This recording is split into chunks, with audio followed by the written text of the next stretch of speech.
Hello student, welcome to the class. देखिए, आज के हमारे इस वीडियो लेक्चर में हम सिंगल आउटपुट और यूनिट कॉस्टिंग मेथड के कुछ और प्रैक्टिकल क्वेश्चंस ट्राई करेंगे।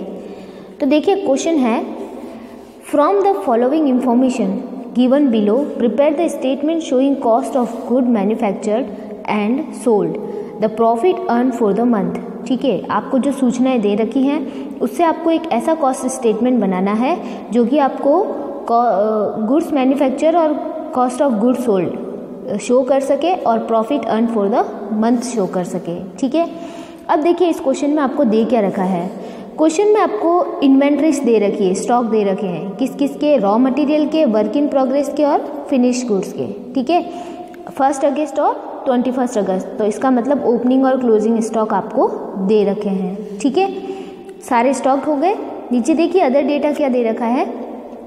अदर डेटा में आपको सेल्स ओवरहेड दे रखे हैं 5100। ठीक है, ऑफिस ओवरहेड दे रखे आपको 3900 एंड डायरेक्ट वेजेस कॉस्ट 24,000 आपको दे रखी है, जो कि क्या है, बिंग 120% ऑफ फैक्ट्री ओवरहेड, जो कि क्या है, फैक्ट्री ओवरहेड की 120% है। ठीक है, कॉस्ट ऑफ गुड्स सोल्ड दे रखी है आपको 84,000 और सेल्स आपको दे रखी है 1,25,000। तो देखिए ये क्वेश्चन जो है ना, इसमें आपको कॉस्ट ऑफ गुड्स सोल्ड दे दी है, ठीक है, 84,000, लेकिन आपको क्या नहीं दे रखा है, परचेज ऑफ स्टॉक नहीं दे रखा है। ठीक है, परचेज ऑफ रॉ मटेरियल वो नहीं दे रखा है। तो देखिए ये जो क्वेश्चन है ना, इसको आपको दो तरीके से, मतलब 2 बार करना पड़ेगा। पहले आपको कॉस्ट शीट बनानी पड़ेगी उल्टी, फिर आपको कॉस्ट शीट बनानी पड़ेगी सीधी। क्यों?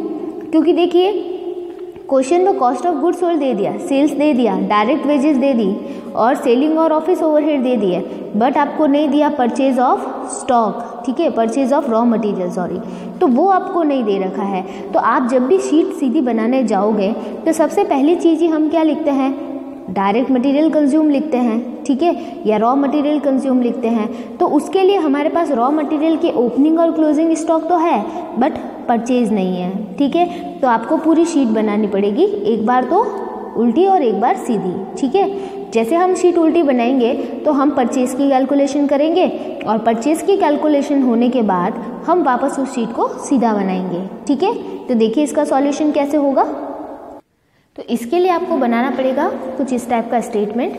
ठीक है, जिसमें हम ऊपर लिखेंगे calculation of cost of direct material consume, मतलब हम डायरेक्ट मटेरियल कंज्यूम कैलकुलेट करके परचेज कैलकुलेट करेंगे। ठीक है, अब देखिए होता क्या है कि जनरली हम जो शीट बनाते हैं वो सीधी कुछ इस टाइप से बनाते हैं। ठीक है, सीधी मतलब सबसे पहले हम क्या लिखते हैं, direct material consume, then labour cost, then direct expenses, फिर प्राइम कॉस्ट, फिर फैक्ट्री ओवरहेड और उसके बाद ऑफिस, उसके बाद सेलिंग। तो इस तरीके से हम ऐड करके टोटल कॉस्ट की कैलकुलेशन करते हैं। ठीक है, और इस बार हमें क्वेश्चन में दे क्या रखा है, कॉस्ट ऑफ गुड्स सोल्ड दे रखा है। ठीक है, तो अभी इसी कॉस्ट ऑफ गुड्स सोल्ड से इस शीट को हम कैसे बनाएंगे, रिवाइज बनाएंगे। ठीक है, रिवाइज मतलब इसका उल्टा बनाएंगे। अब कैसे करेंगे, देखिए सबसे पहले हम कॉस्ट ऑफ गुड्स सोल्ड ले लेंगे। ठीक है, कॉस्ट ऑफ गुड्स सोल्ड लेने के बाद में ये वाली जो सारी चीज़ें अब तक इसमें हमने कर दी है, जैसे cost of goods sold I है हमारे पास, तो ये सारे काम तो इसमें हो चुके होंगे। तो ये जो हमने किया है उसमें हमने जिन चीज़ों को ऐड किया है उनको अभी हमें क्या करना पड़ेगा, लेस करना पड़ेगा, और जिन्हें हमने लेस किया है उसको हमें क्या करना पड़ेगा, वापस ऐड करना पड़ेगा। ठीक है, मतलब ऐड वाली चीज़ों को लेस और लेस वाली चीज़ों को ऐड करना है। इसी तरह से ये शीट आपको पूरी उल्टी बनानी है और फिर जब हम पहुंच जाएंगे डायरेक्ट मटेरियल कंज्यूम तक, फिर हम आगे अपनी परचेज की कैलकुलेशन स्टार्ट करेंगे। ठीक है, तो अभी हम यही करने वाले हैं। सबसे पहले कॉस्ट ऑफ गुड्स सोल्ड को ऊपर लिख देंगे और बाकी जो सारी चीज़ें हैं इसके अंदर आने वाली, जो ऐड हुई थी उसे हम लेस और जो लेस हुई थी उसे हम ऐड करते जाएंगे। ठीक है, तो देखिए कैसे होगा। सबसे पहले हम लिखते हैं ऊपर कॉस्ट ऑफ गुड्स सोल्ड, तो मैंने यहाँ पे लिख दी कॉस्ट ऑफ गुड्स सोल्ड। ठीक है, और वो क्वेश्चन में हमें दे रखी है कितनी, 84,000 दे रखी है क्वेश्चन में। अब देखिए कॉस्ट ऑफ गुड्स सोल्ड जो आती है ना, वो कैसे आती है, देखिए कॉस्ट ऑफ गुड्स सोल्ड आती है opening stock of finish good और closing stock of finish good. इसके जस्ट पहले वाला जो प्रोसीजर है वो यही है। तो अब हमें क्या करना पता है कि opening stock of finish good जो है उसे तो करना है लेस और closing stock of finish good को करना है ऐड, क्योंकि फर्स्टली हमने इसे प्लस और माइनस कर रखा है, अब हमें माइनस और प्लस करना है। क्लियर हो रहा है मैटर? ओपनिंग को माइनस और क्लोजिंग को प्लस करना है, क्योंकि अभी हम उल्टा चल रहे हैं। ठीक है, तो अभी हम वही करने वाले हैं। अपन closing stock of finish good को क्या करेंगे? ऐड करेंगे और ओपनिंग को लेस करेंगे, तो हमें क्या मिल जाएगी? Cost of production. फिर कॉस्ट ऑफ प्रोडक्शन में हम क्या करेंगे? ऑफिस ओवरहेड को लेस करेंगे। ठीक है, क्योंकि पहले ऐड कर चुके हैं, तो अभी हम क्या करेंगे? लेस करेंगे। फिर क्या आएगी? फैक्ट्री कॉस्ट, और फैक्ट्री कॉस्ट जैसे ही आएगी उसमें से हम ये जो WIP है, वर्क इन प्रोग्रेस, उसके स्टॉक को ऐड लेस करेंगे। ठीक है, फिर हमें क्या मिलेगा? फैक्ट्री ओवरहेड, और फैक्ट्री ओवरहेड में से फिर फैक्ट्री ओवरहेड होंगे, जो फैक्ट्री ओवरहेड हम उसमें से लेस करेंगे, जो टोटल आएगी ना उसमें से फैक्ट्री ओवरहेड लेस करेंगे, तो हमें क्या मिलेगा? Prime cost. फिर प्राइम कॉस्ट में से हम लेबर कॉस्ट जो हमें दे रखी है क्वेश्चन में, डायरेक्ट एक्सपेंसेस तो है नहीं क्वेश्चन में, तो लेबर कॉस्ट को हम क्या कर लेंगे? माइनस कर लेंगे, तो हमें डायरेक्ट मटेरियल कंज्यूम मिलेगा। ठीक है, तो ये वाला प्रोसीजर अभी हम यूज़ करने वाले हैं। तो देखिए मैंने कॉस्ट ऑफ गुड्स सोल्ड लिख दिया है। अब मैं क्या करूँगी? Closing stock of finish good को ऐड करूँगी, तो मैं ऐड करती हूँ closing stock of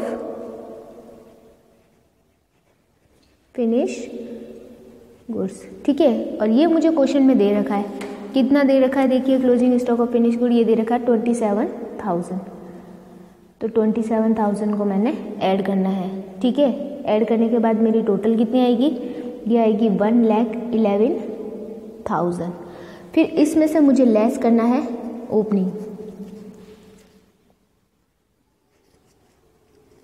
opening stock of finish goods. ठीक है, और opening stock of finish goods मुझे दे रखा है 21,000 क्वेश्चन में। ठीक है, तो 21,000 मैंने माइनस कर दिया, तो माइनस करने के बाद मुझे मिलेगा कितना? 90,000। ठीक है, इसे हम मैं क्या कह सकती हूँ? कॉस्ट ऑफ प्रोडक्शन, क्योंकि कॉस्ट ऑफ गुड्स सोल्ड के पहले क्या आती है? कॉस्ट ऑफ प्रोडक्शन, तो मैंने लिख दिया इसको कॉस्ट ऑफ प्रोडक्शन। ठीक है, अब जैसे ही कॉस्ट ऑफ प्रोडक्शन में से मैं लेस करूँगी ऑफिस और एडमिनिस्ट्रेशन ओवरहेड, तो मेरी क्या आ जाएगी? Factory cost. लेस क्यों कर रही हूँ? पहले तो हम ऐड करते सीधी सीट बनाते हैं, तब अभी क्योंकि हम इसको रिवाइज बना रहे हैं इसलिए लेस करेंगे। ठीक है, तो मैं लेस करती हूँ इसमें से क्या? Office and administration overhead. तो ऑफिस और एडमिनिस्ट्रेशन ओवरहेड मुझे क्वेश्चन में दे रखे क्लियरली 3,900, तो मैं यहाँ पे लिख दूँगी 3,900 और ये मैं माइनस कर दूँगी।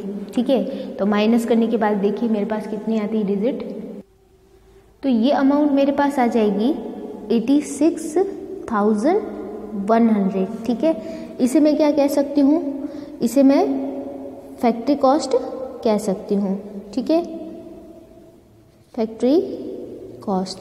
अब मैं क्या करूँगी? इसमें सबसे पहले जो वर्क इन प्रोग्रेस है उसके स्टॉक को एडजस्ट करूँगी, तो आपको क्लोजिंग स्टॉक को ऐड करना है, तो मैं ऐड करती हूँ क्लोजिंग स्टॉक ऑफ WIP।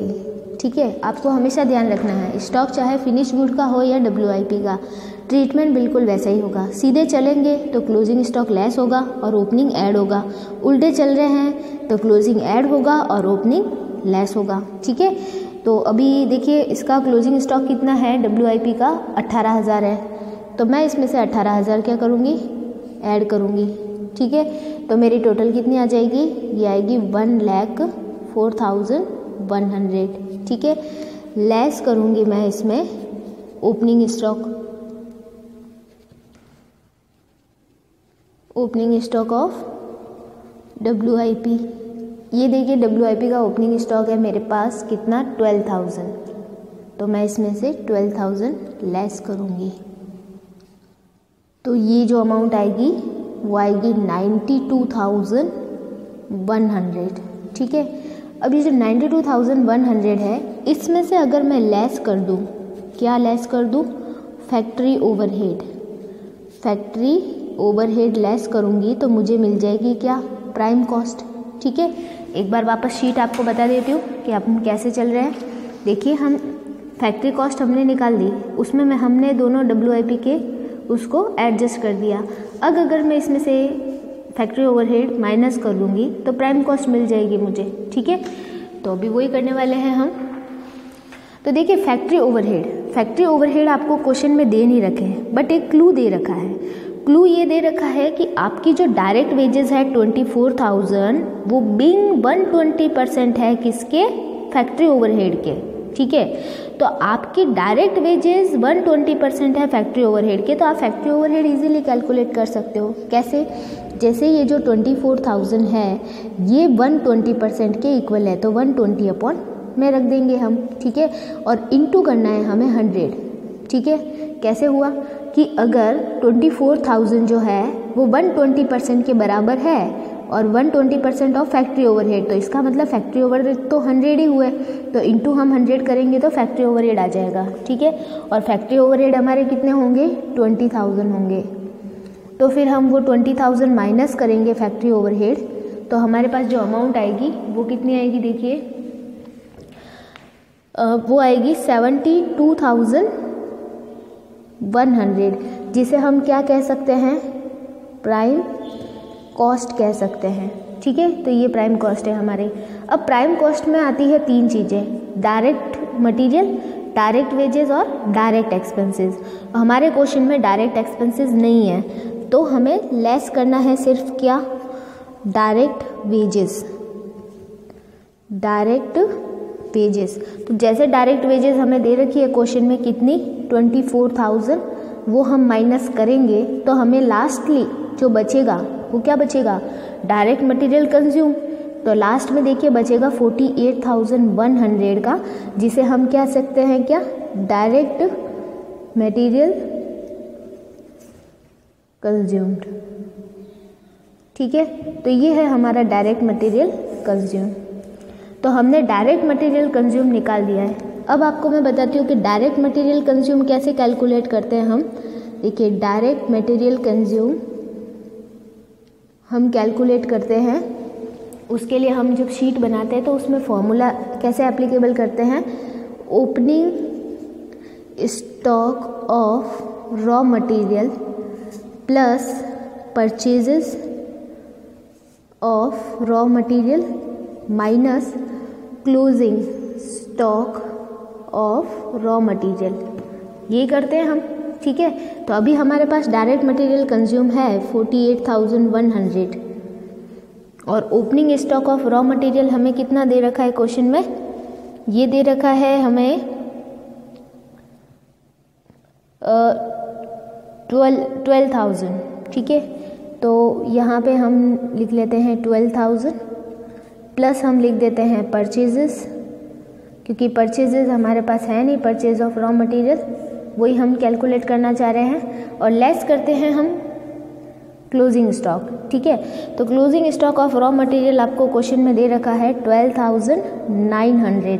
ठीक है, अब देखिए आपको परचेज की कैलकुलेशन करनी है, तो हम क्या करेंगे कि ये 48,100 जो है ये 12,000 यहाँ आ जाएगा, यहाँ पे प्लस का था तो यहाँ किसका हो जाएगा, माइनस का। ठीक है, और ये जो 12,900 यहाँ माइनस के थे, यहाँ आके क्या हो जाएंगे, प्लस के हो जाएंगे। ठीक है, अब पीछे जो बचेगा वो आपके आ जाएगी परचेज, जब आप इसे पूरा कैलकुलेट करोगे, परचेज ऑफ रॉ मटेरियल। ठीक है, तो अब हम 48,100 में से 12,000 लेस करेंगे और 12,900 ऐड करेंगे, तो हमें कितनी परचेज मिल जाएगी वो भी हम देखते हैं। तो हमारी जो परचेज ऑफ रॉ मटेरियल होगी, purchase of raw material is equal to रहेगी 49,000। ठीक है, कितनी आएगी, 49,000। अब आपको करना कुछ नहीं है, आपका जो कॉस्ट स्टेटमेंट है वो आपको क्या करना है, वापस बनाना है एकदम सीधा। ठीक है, तो अभी हम बनाते हैं उसको। तो स्टेटमेंट ऑफ कॉस्ट का फॉर्मेट हम बना लेंगे कुछ इस टाइप से। अब हम बनाते हैं इस शीट को बिल्कुल सीधा, जैसा हम एज यूजुअली बनाते हैं। तो सबसे पहले हमें कैलकुलेट करना होता है डायरेक्ट मटेरियल कंज्यूम, तो हम यहाँ पे लिखते हैं डायरेक्ट मटेरियल कंज्यूम। अब आपको पता है कि डायरेक्ट मटेरियल कंज्यूम कितना है, पर फिर भी आपको इसे कैलकुलेट करके बताना है क्योंकि आपसे क्वेश्चन में यही पूछा गया है। तो देखिए, opening stock of raw material, ठीक है। तो हमारे पास opening stock of raw material कितना था? Opening stock of raw material था हमारे पास 12,000। उसमें हम ऐड करते हैं purchase of material, purchase of raw material, तो वो भी हमने कैलकुलेट किया 49,000, ठीक है। इन दोनों की टोटल कर लेंगे हम, तो ये आ जाएगी हमारे पास 61,000, जिसमें से हम लेस कर लेंगे closing stock of raw material. तो closing stock of raw material होगा हमारे पास 12,900, क्वेश्चन में दे रखा है हमें। तो ये जब आप माइनस करोगे तो आपके पास कॉस्ट आ जाएगी 48,100 डायरेक्ट मटेरियल कंज्यूम के लिए, ठीक है। फिर हम लिखेंगे इसमें क्या? डायरेक्ट वेजेस, और डायरेक्ट वेजेस आपको क्वेश्चन में दे रखी है 24,000, ठीक है। फिर इनकी टोटल कर लेंगे तो हमारे पास आ जाएगी प्राइम कॉस्ट, प्राइम कॉस्ट आ जाएगी 72,100, ठीक है। फिर हम क्या करेंगे, इसमें ऐड करेंगे फैक्ट्री ओवरहेड,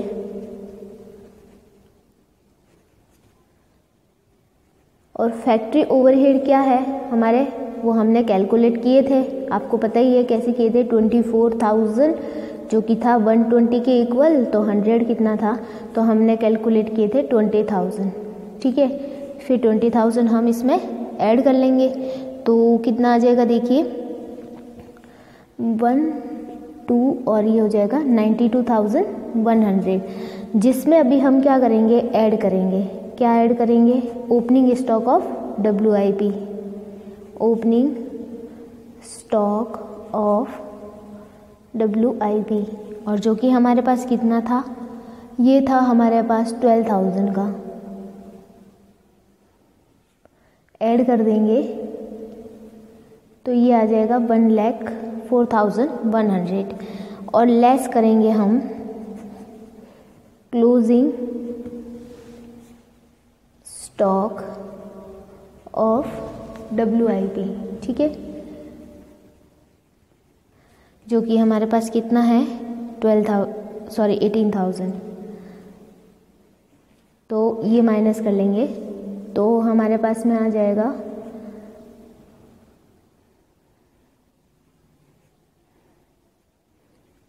96,100, जो कि हमारी क्या होगी,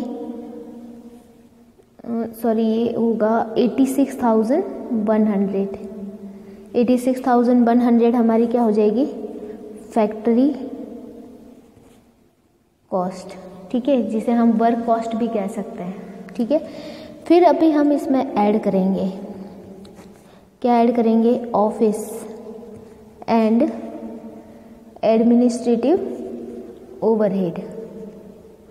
तो ऑफिस और एडमिनिस्ट्रेटिव ओवरहेड हमें क्वेश्चन में दे रखे हैं कितने, देखिए ये है 3,900। तो ये जब हम ऐड करेंगे तो हमारे पास आ जाएगा कितना, 90,000, ठीक है, जिसे हम क्या कहेंगे, cost of production, cost of production. अब हम इसमें एडजस्ट करेंगे, क्या एडजस्ट करेंगे, स्टॉक ऐड तो करेंगे हम, क्या ऐड करेंगे, opening stock of finished good, ठीक है, फिनिश गुड का ओपनिंग स्टॉक। तो फिनिश गुड का ओपनिंग स्टॉक था 21,000, ठीक है, वो हमने ऐड कर दिया इसके साथ में, तो ये आ गया 1,11,000, ठीक है। फिर हम चलते हैं आगे, लेस करेंगे closing stock of finished goods, ठीक है, और closing stock of finish good हमारे पास है कितना, 27,000। तो हमारी आ जाएगी क्या, कॉस्ट ऑफ गुड सोल्ड। तो कॉस्ट ऑफ गुड सोल्ड देखिए हमारी कितनी आएगी, ये पहले से हमें गिवन भी थी, कॉस्ट ऑफ गुड्स सोल्ड, ये थी हमारी 84,000, और बिल्कुल एग्जैक्ट 84,000 आ रही है, ठीक है। फिर हम शीट को कंटिन्यू करते हैं आगे। देखिए शीट को कंटिन्यू करते हैं। तो कॉस्ट ऑफ गुड्स सोल्ड जो थी वो थी 84,000, ठीक है। अब अगर हम इसमें ऐड कर दें ऑफिस और सेलिंग एंड डिस्ट्रीब्यूशन ओवरहेड, तो सेलिंग ओवरहेड अगर हम इसके अंदर ऐड करेंगे तो सेलिंग ओवरहेड हमें दे रखे कितने 5,100, तो हमारी क्या आ जाएगी टोटल कॉस्ट, ये हो जाएगी हमारे 89,100, जिसे हम कहेंगे टोटल कॉस्ट, ठीक है। फिर यहाँ पे ऐड करते हैं हम प्रॉफिट, जो कि हमें दे नहीं रखा क्वेश्चन में, तो हम बैलेंसिंग फिगर से कैलकुलेट करेंगे। फिर लास्ट जो रहता है उसको हम लिखते हैं सेल्स, ठीक है। और सेल्स आपको क्वेश्चन में दे रखी है, कितनी दे रखी है देखिए 1,25,000, तो 1,25,000 तो वो हमने लिख दिया, ठीक है। तो अब देखिए प्रॉफिट बैलेंसिंग फिगर से कैसे आएगा कि अगर सेल्स जो है 1,25,000 उसमें से हम टोटल कॉस्ट माइनस करें तो हमारा जो प्रॉफिट आएगा वो कितना आएगा 35,900, ठीक है। 35,900 का प्रॉफिट आएगा और यही आपसे पूछा गया था क्वेश्चन में। अब देखिए एक हम ग्रॉस प्रॉफिट अगर हम निकालना चाहे इस चीज़ का कि ग्रॉस प्रॉफिट कितना होगा, तो आपको क्या करना पता है कि कॉस्ट ऑफ गुड्स सोल्ड में से सेल्स में से cost of goods sold minus करनी है, ठीक है। तो आपको ग्रॉस प्रॉफिट भी मिल जाएगा। ये तो होता है नेट प्रॉफिट, इसे हम क्या मान सकते हैं नेट प्रॉफिट, फाइनल प्रॉफिट, ठीक है। और ग्रॉस प्रॉफिट अगर हम कैलकुलेट करना चाहें तो 1,25,000 में से माइनस करेंगे 84,000, तो ग्रॉस प्रॉफिट हमारा आ जाएगा कितना 41,000, ठीक है। तो 41,000 हमारा ग्रॉस प्रॉफिट हो जाएगा। तो ये था क्वेश्चन। बाकी जो क्वेश्चन है अभी हम देखते हैं नेक्स्ट। तो देखिए अभी हम ट्राई करते हैं एक और क्वेश्चन देखिए क्या है। A factory has received an order for supply of 3 type of casting waiting 36, 90 and 54 kg। एक फैक्ट्री ने 3 प्रकार के कास्टिंग के लिए ऑर्डर रिसीव किया है और उन्हें 36, 90 और 54 kg जो हैं 3 अलग अलग प्रकार की कास्टिंग है, ठीक है। तो उनका क्या करना है सप्लाई करना है। और आगे देखिए क्या बोल रहे हैं 10% of the raw material use are wastage in manufacturing. तो ये बोल रहे हैं कि जो रॉ मटेरियल वो लोग यूज़ करते हैं उसका 10% जो है वो मैन्युफैक्चरिंग प्रोसेस में क्या हो जाता है वेस्ट हो जाता है and are sold as a scrap for 20% of cost price of material. और जिसे क्या कर दिया जाता है स्क्रैप के रूप में बेच दिया जाता है कितनी प्राइस पे रॉ मटेरियल की कॉस्ट के 20% की प्राइस के बराबर, ठीक है। द मटीरियल्स कॉस्ट ₹500 पर kg और मटेरियल की कॉस्ट जो है वो 500 रुपये पर kg लगती है, ठीक है। And wages would amounted to 12,000, 31,500 and 16,500 respectively. और जो वेजेस है वो 12,000, 31,500 और 16,500 रुपये लगती हैं तीनों के लिए, ठीक है।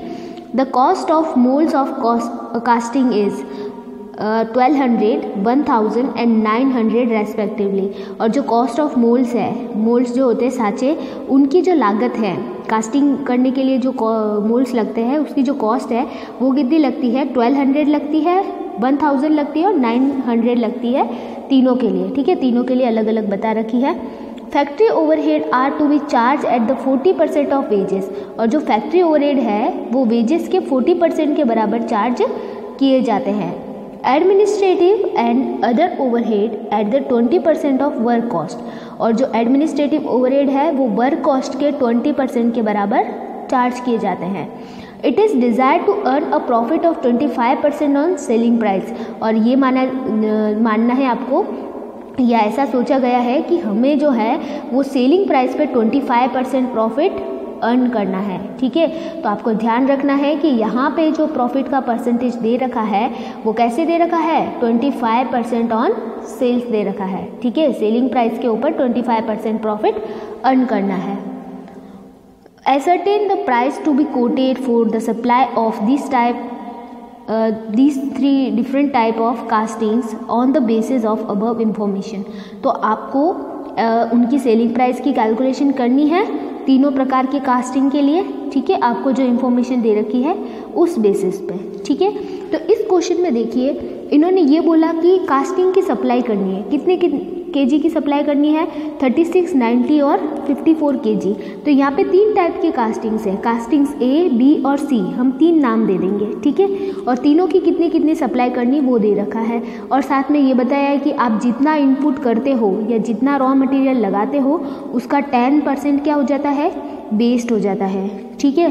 तो अब आपको पता करना पड़ेगा कि रॉ मटेरियल आप लोग कितना लगाते हो, क्योंकि रॉ मटेरियल की जो कॉस्ट है, मटेरियल कॉस्ट दे रखी है आपको 500 रुपये पर केजी, ठीक है, पर केजी दे रखी है, और वेजेस आपको डायरेक्ट दे रखी है। तो आपको पता करना पड़ेगा कि आप कितना केजी मटेरियल लगाते हो, ठीक है।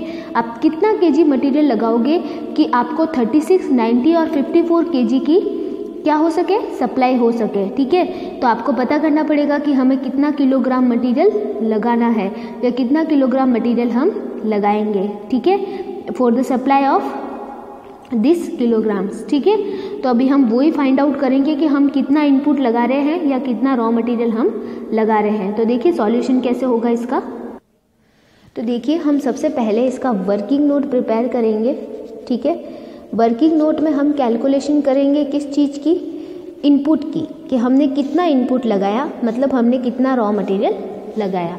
तो हम कैलकुलेशन करते हैं, कैलकुलेशन ऑफ इनपुट, ठीक है।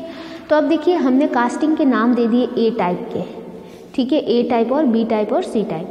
तो देखिए आपको ये पहले बता दिया गया है कि आप जितना इनपुट लगाते हो इसका 10% क्या हो जाता है, वेस्ट हो जाता है मैन्युफैक्चरिंग प्रोसेस में, ठीक है। तो फिर हम देखिए हमें ए कास्टिंग की सप्लाई कितनी करनी है, ए के लिए हमें सप्लाई करनी है 36 केजी की, ठीक है। और आपको बता दिया है कि आप जितना लगा रहे हो उसका 10% क्या हो जाता है, वेस्ट हो जाता है। तो इसका मतलब ये है कि अगर आप ए की 36 केजी की सप्लाई करोगे तो 36 केजी जो होगा वो 90% के बराबर होगा, ठीक है। 90% के बराबर क्यों होगा कि मतलब आप इसके लिए जितना इनपुट लगा रहे हो वो 10% वेस्ट होने के बाद ही आपके 36 केजी बन रहा है, ठीक है। तो मतलब इसमें से 10% वेस्ट हो चुका होगा पहले से, क्योंकि ये फाइनल आउटपुट है, ठीक है, ये फाइनल आउटपुट है 36 केजी। तो ये रहेगा 90% के बराबर। तो आप पता करोगे इसका 100%, मतलब कि आपने कितना इनपुट लगाया, ठीक है। ये बात आपको कंफर्म हो जानी चाहिए कि अगर हमने कोई इनपुट लगाया है और उसका 10% वेस्ट हो जाता है तो उसका जो फाइनल आउटपुट रहेगा वो 90% के बराबर रहेगा। तो फाइनल आउटपुट अगर हमें 36 केजी चाहिए, यस 36 केजी होगा, तो ऑब्वियस सी बात है कि वो 90% के बराबर होगा, कि 10% उसमें से वेस्ट हो चुका होगा। तो हम उसका 100% कैलकुलेट करेंगे। इट मीन्स हम इनपुट कैलकुलेट करेंगे कि हमने एग्जैक्टली 100% कितना लगाया था। तो जब हम कैलकुलेट करेंगे तो ये आएगा कितना, 40 केजी, ठीक है। इसी तरह हम बी कास्टिंग के लिए करेंगे। बी कास्टिंग की सप्लाई हमें कितनी करनी है, 90 केजी की करनी है, जो होगी किसके बराबर, 90% के बराबर। तो 100 इसकी कितनी हो जाएगी, 100 हो जाएगी 100 केजी, ठीक है। फिर इसी तरह हम आगे चलते हैं सी कास्टिंग के लिए। तो सी कास्टिंग की सप्लाई हमें करनी है 54 केजी, जो कि इक्वल होगी 90% के। तो 100% हमने कितना लगाया होगा, तो वो हम कैलकुलेट करेंगे, तो ये आ जाएगा 60 केजी, ठीक है। तो हमने आउटपुट पता कर लिए हैं, ठीक है, सॉरी इनपुट पता कर लिए कि हमने कितना इनपुट लगाया है, इनपुट ऑफ रॉ मटेरियल, ठीक है। तो ये सब हमने इनपुट लगाए हैं। अब देखिए इसके लिए जो आप कॉस्ट शीट बनाओगे ना, वो आपको थोड़ी सी स्पेसिफिक टाइप की बनानी पड़ेगी, ठीक है। मैंने आपको पहले बता दिया है कि जो ये कॉस्ट स्टेटमेंट है वो according to the questions information हम मॉडिफाई कर सकते हैं। तो हम इसके लिए जो कॉस्ट शीट बनाएंगे वो थोड़ी सी डिफरेंट टाइप की बनाएंगे, ठीक है। डिफरेंट टाइप मतलब 3 कॉलम वाली बनाएंगे, ए, बी और सी। तो देखिए उसका फॉर्मेट कैसा रहेगा। तो देखिए इसका जो फॉर्मेट रहेगा वो कुछ इस टाइप से रहेगा। तो मैंने इसका इस टाइप से फॉर्मेट बनाया है। मैंने ABC 3 कॉलम में तीनों कास्टिंग के नाम लिख दिए हैं, ठीक है। ये पर्टिकुलर का कॉलम है, ये मैंने अपनी इच्छा से बनाया है। आप चाहे तो इसको यहाँ पे नीचे भी बना सकते हैं ऊपर की जगह, ठीक है। ये अपन को सिर्फ इन्फॉर्मेशन बताने के लिए कि हमने कितना इनपुट लगाया, कितना वेस्ट हुआ और कितना आउटपुट मिलेगा, ठीक है। तो देखिए मैं लिखती हूँ कि जैसे मैंने इनपुट A कास्टिंग के लिए लगाया 40 kg, B कास्टिंग के लिए लगाया 100 kg और C कास्टिंग के लिए लगाया 60 kg, ठीक है। वेस्टेज हो रहा है इसका 10%, तो इसका 4 kg, ये सब kg में है, ठीक है। और इसका जो है 100 kg, ये भी kg, तो इसमें से 10% हो जाएगा 10 और इसका हो जाएगा 6। तो फाइनल जो आउटपुट रहेगा ये रहेगा 36 kg, ये रहेगा कितना 90 kg और ये कितना रहेगा 54 kg, ठीक है। इतनी ही हमें सप्लाई करनी है इसकी, तो हमने इसको लिख दिया। अब देखिए आपको करना क्या है। सबसे पहले हम क्या लिखते हैं, मटेरियल कॉस्ट लिखते हैं। तो यहाँ पे हम लिखते हैं material cost, material cost per KG कितना बोल रहे हैं, एट द ₹500 पर केजी, ठीक है। पर केजी मटेरियल कॉस्ट कितनी लगती है, 500 रुपये लगती है, क्वेश्चन में बता रखा है। तो ये लगेगी आपके इनपुट के हिसाब से कि आपने कितना इनपुट डाला है। इनपुट जितने किलोग्राम आप डाल रहे हो उसके हिसाब से मटेरियल कॉस्ट लगेगी, ठीक है। तो अभी जैसे इसके लिए हमने 40 किलो का इनपुट लगाया, इनपुट ऑफ रॉ मटेरियल, तो 40 × 500 करोगे आप, ठीक है। तो आपके मटेरियल की कॉस्ट आ जाएगी, तो ये आएगी 20,000, ठीक है। फिर इसी तरह 100 × 500 सॉरी, तो ये हो जाएगा 50,000 और ये हो जाएंगे आपके 30,000। ये जो इनपुट होता है वो हमेशा 100% लगता है रॉ मटेरियल का, ठीक है। इसके बाद आगे मैन्युफैक्चरिंग प्रोसेस होगी, उसके बाद उसमें वेस्टेज होगा, ठीक है। मटेरियल तो आप 100% ही लगाओगे, तो इनपुट आपने ये जो सारे 100% इनपुट है वो लगाए हैं, ठीक है, 500 रुपये के हिसाब से, पर केजी के हिसाब से। अब देखिए वो जो मटेरियल था, वो जो वेस्ट हुआ मैन्युफैक्चरिंग प्रोसेस में, उसको हमने मटेरियल की कॉस्ट के 20% पे बेच दिया, ठीक है। तो वो जो स्क्रैप हमने किया है, जो वेस्टेज स्क्रैप के रूप में हमने बेचा है, वो लेस कर देते हैं हम मटेरियल की कॉस्ट में से, ठीक है। तो हम लिख देते हैं sale of scrap. Sale of scrap मतलब जो वेस्ट हुआ था हमारे मटेरियल, वो जो 10% वेस्ट हुआ था, उसको हमने स्क्रैप के रूप में बेच दिया, ठीक है। और वो हमने मटेरियल की कॉस्ट में से माइनस करना है, ठीक है। और वो कितने रुपए में बेचा, वो बेचा है 20% वैल्यू पे, 20% ऑफ मटेरियल कॉस्ट। तो एट द 20% ऑफ 500 का 20% निकालोगे आप तो कितना आ जाएगा, ये आ जाएगा 100 रुपीज़, ठीक है। तो 100 रुपीज़ के हिसाब से हमने बेच दिया। अब देखिए वेस्ट कितना हुआ था, ए के लिए कितना वेस्ट हुआ था, 4 kg, ठीक है। तो 4 × 100 करोगे तो कितना आ जाएगा यहाँ पे 400। फिर बी के लिए कितना वेस्ट हुआ था, 10 kg, तो 100 रुपीज़ के हिसाब से बेचा हमने, तो 100 × 10 करोगे तो कितना हो जाएगा, ये हो जाएगा 1000।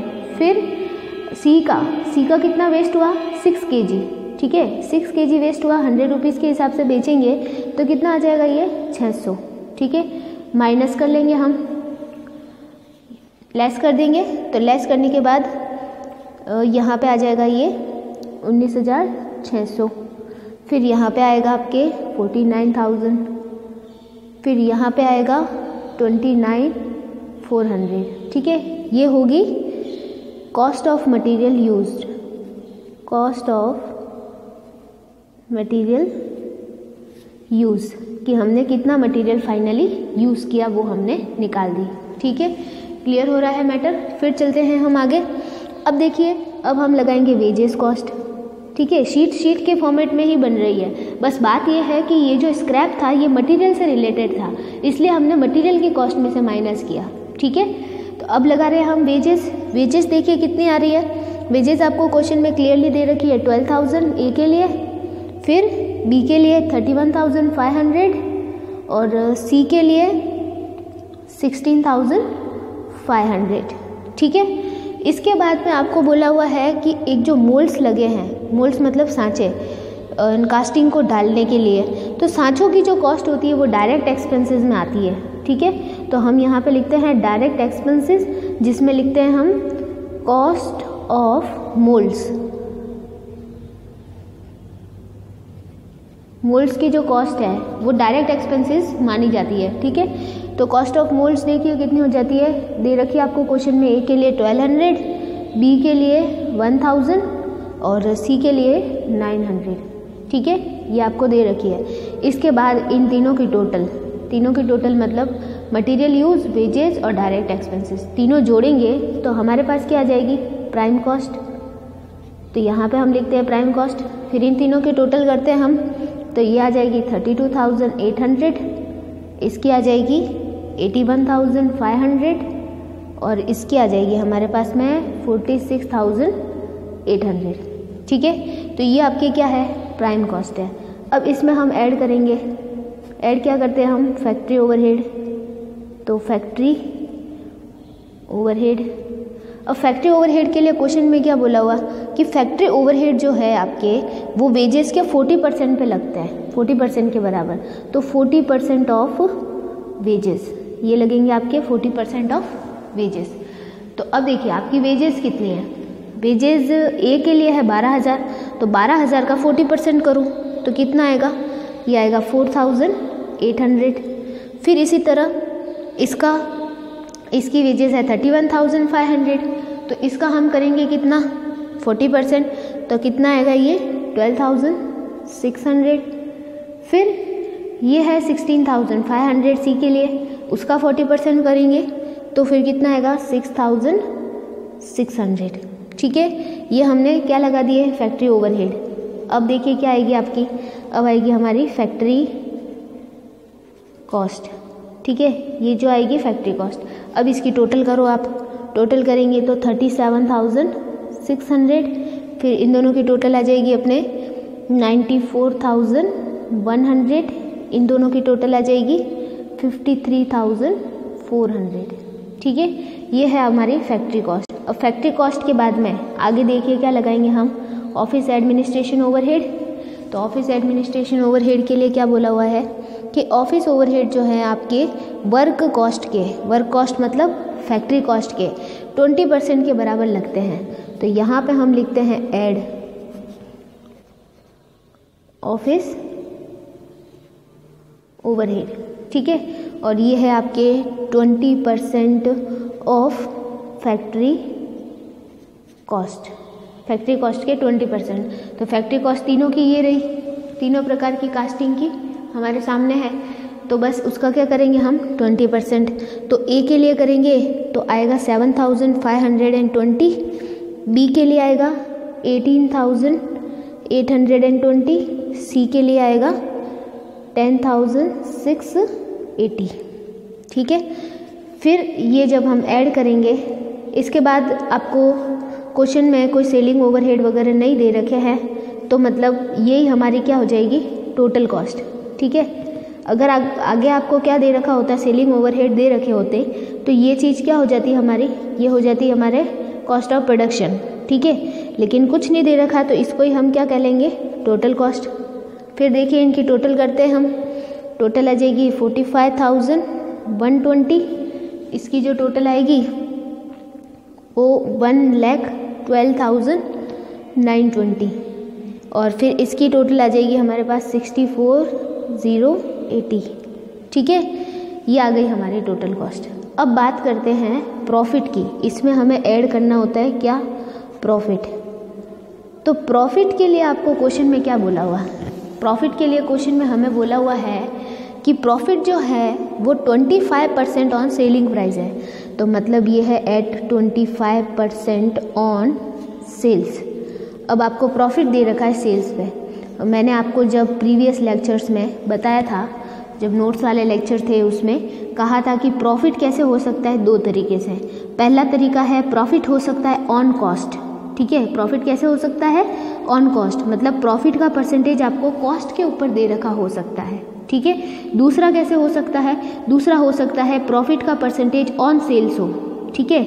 तो अगर ऑन कॉस्ट होता तब तो मैटर बड़ा इजी है। इजी कैसे है, क्योंकि कॉस्ट हमारे पास ये रही, हम डायरेक्ट इसका क्या करते 25% कर लेते, लेकिन हमारे पास प्रॉफिट का परसेंटेज किस पे दे रखा, ऑन सेल्स पे, और हमारे पास क्या है, कॉस्ट है।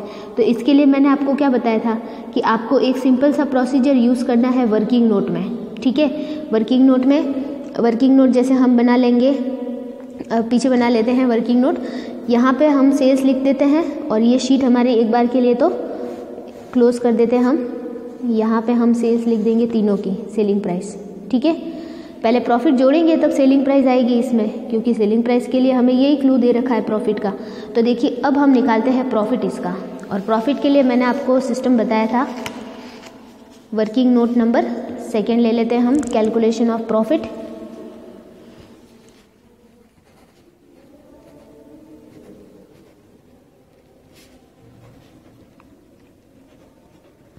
और कैलकुलेशन ऑफ प्रॉफिट के लिए आपको ऐसे करना पड़ेगा,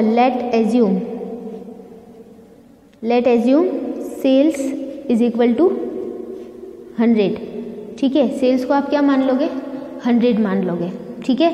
सेल्स 100 माना तो प्रॉफिट आपको सेल्स पे ही दे रखा है, तो सेल्स अगर 100 हुई तो प्रॉफिट 25% ऑन सेल है, तो प्रॉफिट कितना हो जाएगा, 25 हो जाएगा, ठीक है। तो कॉस्ट आपकी कितनी हो जाएगी, कॉस्ट हो जाएगी 100 माइनस 25 करेंगे तो कॉस्ट हो जाएगी हमारी 75 रुपीज़ के बराबर, ठीक है। और हमारे पास कॉस्ट अवेलेबल है, तो प्रॉफिट के लिए मैंने आपको फॉर्मूला बताया था, प्रॉफिट इज इक्वल टू आपकी जो कॉस्ट है अपॉन 75 इंटू, आपको निकालना है प्रॉफिट तो इंटू 25 कर दो, ठीक है। तो ये फॉर्मूला भी हम यहाँ पे करने वाले हैं। देखो ऐसा हम क्यों करते हैं ये मैं आपको एक बार बता देती हूँ। आपकी जो कॉस्ट है वो इक्वल है किसके, 75% के बराबर, ठीक है। तो कॉस्ट अपॉन 75 लिखोगे, इसके बाद इंटू आप जो चीज़ करोगे, जैसे अगर हम इंटू 25 करते हैं तो प्रॉफिट निकलेगा, अगर इंटू 100 करते हैं तो सेल निकलेगा, ठीक है। तो अभी जैसे हमको पहले प्रॉफिट निकालना है तो हमने इंटू क्या कर दिया, 25 कर दिया, ठीक है। अब ए कास्टिंग की कॉस्ट कितनी थी हमारे पास, देखिए ए कास्टिंग की कॉस्ट है 45,120, ठीक है। तो 45,120 डिवाइडेड बाय 75 इंटू करेंगे हम 100, सॉरी इंटू 25, ठीक है। 25 क्योंकि हमें प्रॉफिट कैलकुलेट करना है। तो देखिए कितना आता है हमारे पास प्रॉफिट, ये आएगा 15,040 रुपीज़, ठीक है। ये ए का प्रॉफिट आ जाएगा। इसी तरह हम बी का करेंगे। बी की जो टोटल कॉस्ट है वो है 1,12,920, जो कि डिवाइडेड बाय 75 इंटू करोगे आप 25, ठीक है। इसी तरह सी की total cost 64,080 divided by 75 into करोगे 25, क्लियर। इसी तरह से हम तीनों का, तो इसके लिए प्रॉफिट कितना आएगा 37,640। फिर इसका प्रॉफिट कितना आएगा 21,360, ठीक है। तो ये तीनों प्रॉफिट आ गए हैं तीनों कास्टिंग्स के लिए, ठीक है। आप चाहो तो इसे इंटू 25 करने की बजाय इंटू 100 करोगे तो आपके डायरेक्ट सेल्स निकल जाएगी, और सेल्स जैसे ही आप शीट में यहाँ पे सेल्स लिखोगे, शीट के अंदर यहाँ पे तीनों की, तो आप बैलेंसिंग फिगर से प्रॉफिट ले आओगे, ठीक है। और अगर हम प्रॉफिट लिखेंगे तो इन दोनों को जोड़ के हम सेल्स ले आएंगे, ठीक है। तो दोनों में से कोई एक चीज़ हमें पता होनी जरूरी है। तो हमने प्रॉफिट पता कर लिए, अब प्रॉफिट हम इसके अंदर लिख लेते हैं तीनों के जो भी हमने फाइंड आउट किए हैं। तो देखिए लिखते हैं हम इसके अंदर प्रॉफिट। देखिए फर्स्ट वाले का है 15,040, सेकेंड का है 37,640 और इसका है 21,360। फिर इनकी टोटल हम करेंगे तो सेल्स आ जाएगी हमारे, इसकी आ जाएगी 60,160 और इसकी आ जाएगी 1,50,560 और इसकी आ जाएगी 85,440, ठीक है। और ये सेल्स आपसे कैलकुलेट करने के लिए पूछी गई थी और हमने तीनों की कैलकुलेट कर ली, ठीक है। तो होप कि ये क्वेश्चन आपको समझ में आया होगा। बाकी का जो क्वेश्चन है वो हम नेक्स्ट लेक्चर के अंदर ट्राई करेंगे। Okay, thank you.